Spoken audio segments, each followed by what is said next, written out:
昨日は終わらせて Right way.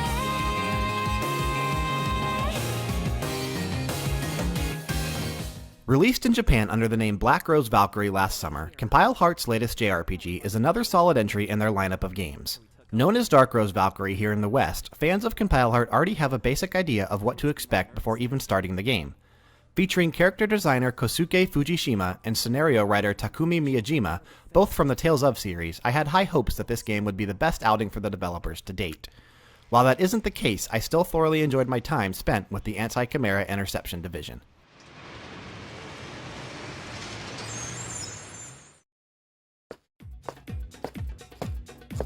There aren't any more trains headed to the capital today. This isn't good. Dark Rose Valkyrie is set in an alternate history version of Japan in 1929 as humanity is dealing with the aftermath of a fallen meteorite named the Black Garnet. This meteorite is the cause for a disease known as Chimera, which is affecting humans and turning them into dangerous monsters. When the game begins, you are put into the role of Asahi Shiramine, who has just been assigned to captain of Acid despite being a rookie. In fact, the game plays off of that, as Asahi constantly mentions that he has the ultimate beginner's luck based solely off the fact that he survived an ambush of Chimera by himself. Since he is the captain, he has been placed in command of 5 attractive women that have been handpicked for Valkyrie Force based on their abilities on the battlefield, and because that Chimera disease doesn't affect women as much as it does men.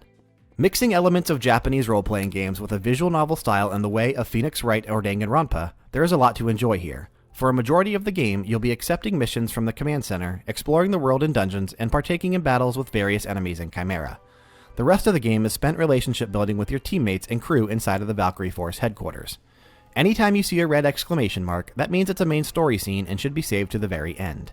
A green exclamation mark is for the side stories and extra scenes that will go away if you advance the main story, so it's best to view everything that is green first before proceeding on with the red and continuing the story.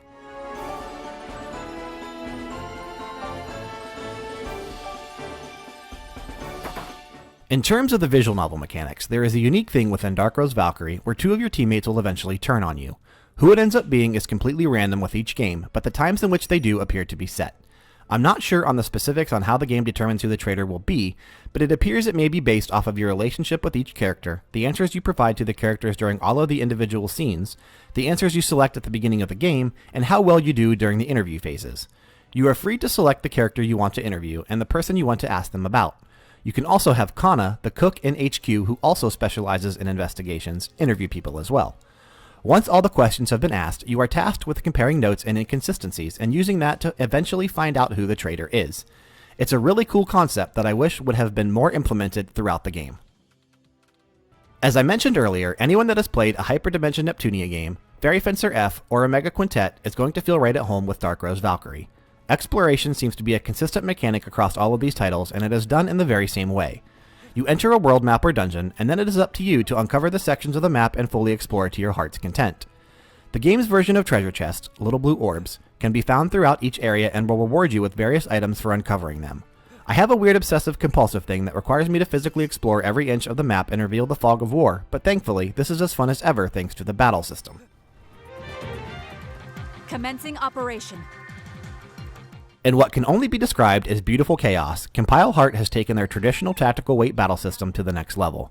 Much like their previous games, you have a set amount of characters on screen, in this case 4, that take turns attacking enemies when it is their time to act. Combos can be applied to one of 3 buttons, with each button acting as a different set of combos that you can customize in the menu. Aside from those, arts are your magic abilities, defensive abilities, and supportive abilities. Charge allows you to attack the enemy and stagger them a bit, delaying their attack ever so slightly. And then there is the overdrive mechanic, which is an ultra-powerful form of each character that is best saved for harder boss battles and whenever you find yourself in a tough spot and need that extra bit of damage. A fast-forward mechanic has been introduced, which causes the speed of battle to get quite insane if done correctly.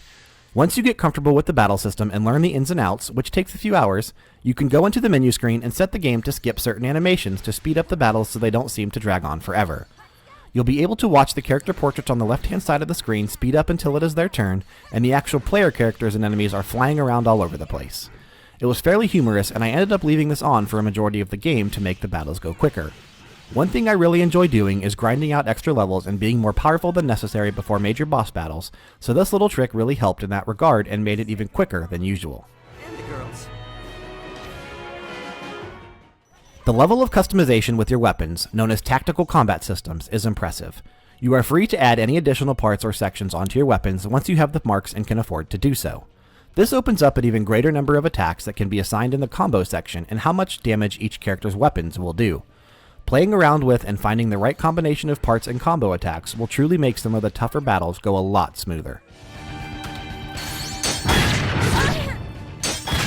Speaking of which, the difficulty in Dark Rose Valkyrie is hit or miss. There are 3 levels to choose from that can be adjusted at any time: easy, hard, and very hard. The absence of a normal setting is mind-boggling. I started out on hard, and while this is a setting that veterans to the genre are going to want to play at, I did think it was a little too brutal at times, especially during some of the boss rush moments of the game. Luckily, the difficulty can be adjusted on the fly in the menu screens outside of battle, so if you're struggling, I highly suggest lowering the difficulty and leveling up a bit before putting it back to hard. The only area I have a complaint with is the graphics themselves in the world and in the dungeons. Compile Heart has been using the same engine for a majority of their games for years now. Dark Rose Valkyrie doesn't look all that different from some of the Hyperdimension Neptunia games that were released on the PlayStation 3. I'm really hoping that they improve on their engine a bit with a future title and make things look even better on PlayStation 4. The character models and art style are gorgeous as always, it's just a shame that these things stand out against a backdrop and setting that feels outdated. Can I escape? I'm completely unarmed. In all, Dark Rose Valkyrie is a great addition to the jrpg fans library on PlayStation 4.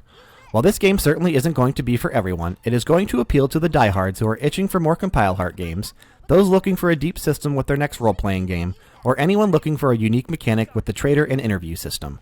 Playing through Dark Rose Valkyrie has made me extremely excited for Cyberdimension Neptunia 4 Goddesses Online when it releases in the West this winter.